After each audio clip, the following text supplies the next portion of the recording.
ፎሬክስ ትሬዲንግ በእስላም እይታ የሐላል ገቢ በር ወይስ የጥፋት መንገድ? የዶክተር ዛኪር ናይክ ፈትዋ እና የዘመኑ ፎሬክስ እውነታ። በዘመናችን የቴክኖሎጂ እድገት ካመጣቸው አዳዲስ የገቢ አማራጮች መካከል ፎሬክስ ትሬዲንግ በቀዳሚነት ይጠቀሳል።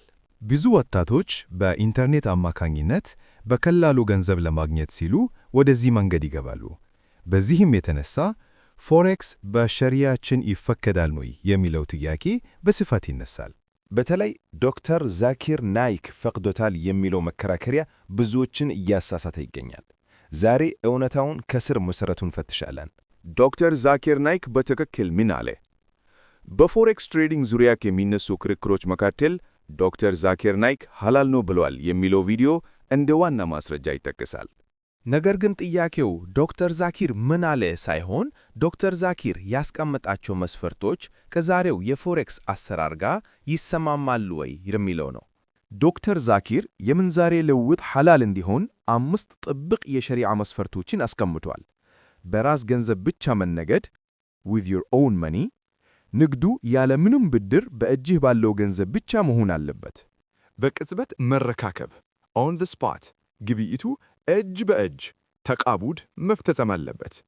የወደፊት ውል አለመኖር no futures፣ በወደፊት ዋጋ ላይ መገመት ወይም ውል ማዘግየት ሐራም ነው። ማርጂን ትሬዲንግ አለመኖር፣ 10% ከፍለህ ቀሪውን ሌላ ሰው ብሮከር የሚከፍልልህ ከሆነ ይሄ ብድር ስለሆነ ሐራም ነው ብሏል። ወለድ ሪባ በፍጹም አለመኖር፣ ከብድር ጋር የተያያዘ ማንኛውም አይነት ትርፍ ካለ ግብይቱ ሐራም ነው። የዘመኑ ፎሬክስ እና የሌቨሬጅ ወጥመድ። የዛሬው የኦንላይን ፎሬክስ አሰራር የዶክተር ዛኪርን መስፈርቶች በሙሉ ይጥሳል። ዋነኛው ጥሰት ሌቨሬጅ ነው። ሌቨሬጅ ማለት ደላላው ብሮከር ካለ ገንዘብ በላይ በብዙ እጥፍ ለምሳሌ 100 ለ1 እንድትነግድ የሚያበድርህ ገንዘብ ነው። በኢስላም ጥቅም የሚያስገኝ ብድር ሁሉ ወለድ ሪባ ነው። ደላላው ይህንን ብድር የሚሰጥህ በነፃ አይደለም። በሱ መድረክ ላይ ብቻ እንድትነግድና ከእያንዳንዱ ግብይትህ ስፕሬድ ወይም ኮሚሽን በመብላት ትርፍ ያገኛል። ይህ ቀጥተኛ የወለድ ሪባ ገጽታ ነው። ዶክተር ዛኪር በገዛ ቃሉ ይህንን አሰራር አውግዟል። ሦስተኛ፣ የሀገር ገንዘብ እየቀየርኩ ነው የሚለው ማታለያ CFD። ብዙ ሰዎች እኔ እኮ ዶላር ገዝቼ ዩሮ እየሸጥኩ ነው ብለው ያስባሉ።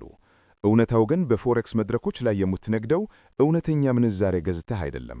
የምትነግደው CFDs Contracts for Difference በሚባል የዋጋ ልዩነት ውል ነው። እውነተኛ መረካከብ የለም። ዶላርም ሆነ ዩሮ በትክክል ወደ አካውንትህ አይገባም፣ በእጅህም አትጨብጠውም። ውድድር እንጂ ንግድ አይደለም። ልክ እንደ ስፖርት ውድድር ቤቲንግ፣ አንተና ደላላው በዋጋ መውጣትና መውረድ ላይ ትወራረዳላችሁ። ዋጋው አንተ ባልከው አቅጣጫ ከሄደ ከደላላው ትቀበላለህ፣ ካልሆነ ግን ደላላው ያንተን ገንዘብ ይበላል። ይህ ደግሞ በሸሪያ በጥብቅ የተከለከለው ቁማር፣ መይሲር እና ገረር ከፍተኛ እርግጠኛ አለመሆን ነው። 4 የፕሮፕ ፈርም የድሮ ሐራም በአዲስ መልክ። አንዳንዶች ሌቨሬጅ ወለድ ከሆነ በፕሮፕ ፈርም ነግዳለው ይላሉ። ነገር ግን የፕሮፕ ፈርም አሰራር የባሰ የቁማር ባህሪ አለው።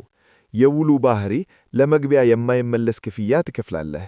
ካለፍክ ትሸለማለህ፣ ካላለፍክ ግን ገንዘብህን ይበሉሃል። ይሄ ከሎተሪ ምን ይለየዋል? መሰረቱ ሐራም ነው። ድርጅቱ ችሎታህን የሚለካው ሐራም በሆነው ወለድና ውርደ በሞላበት የፎሬክስ አሰራር ላይ ነው። በሐራም ተግባር ላይ ጎበዝ መሆን ተግባሩን ሐላል አያደርገውም። 5 የሊቃውንት ብይንና የሌለውን መሸጥ። ነቢዩ ሰለላሁ ዐለይሂ ወሰለም የሌለህን ነገር አትሸጥ አቡ ዳውድ ብለዋል። በፎሬክስ ግን በእጃችን የሌለንንና ያልተረከብነውን ገንዘብ ነው የምንሸጠው። የዓለም አቀፍ የኢስላሚክ ፍቅህ አካዳሚ ይህንን አሰራር በጥብቅ የከለከለው ስለ ቴክኖሎጂው ባለማወቅ ሳይሆን የገንዘብ እንቅስቃሴ ስለማይኖርና ግብይቱ በውርድ ላይ ስለተመሰረተ ነው። አንዳንድ ወንድሞች ኢስላሚክ አካውንት ስዋፕ ፍሪ ስለሆነ ይፈቀዳል ይላሉ። ይህ ስህተት ነው። ስዋፕ ፍሪ መሆኑ የአንድ ቀን የወለድ ክፍያ ያስቀራል እንጂ ዋናውን የሊቨሬጅ የብድር ወለድና የውርድ CFD ችግር በፍጹም አይፈታውም። መጠቃለያ፣ ውድ ወንድሞቼና እህቶቼ፣ የገንዘብ ፍላጎት ተፈጥሯዊ ነው።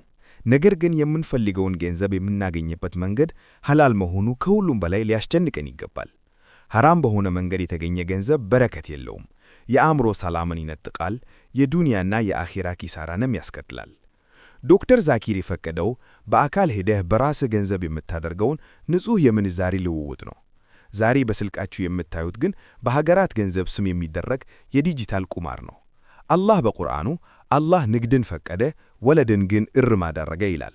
ላባችንን አፍስሰን በሐላል መንገድ በምንሠራው ሥራ አላህ በረከቱን ያደርግልን። አላህ ሁላችንንም ከሐራም ይጠብቀን፣ በሐላሉ ያብቃቃን። አሚን። ወንድማችሁ ሸረፈዲን ዑመር።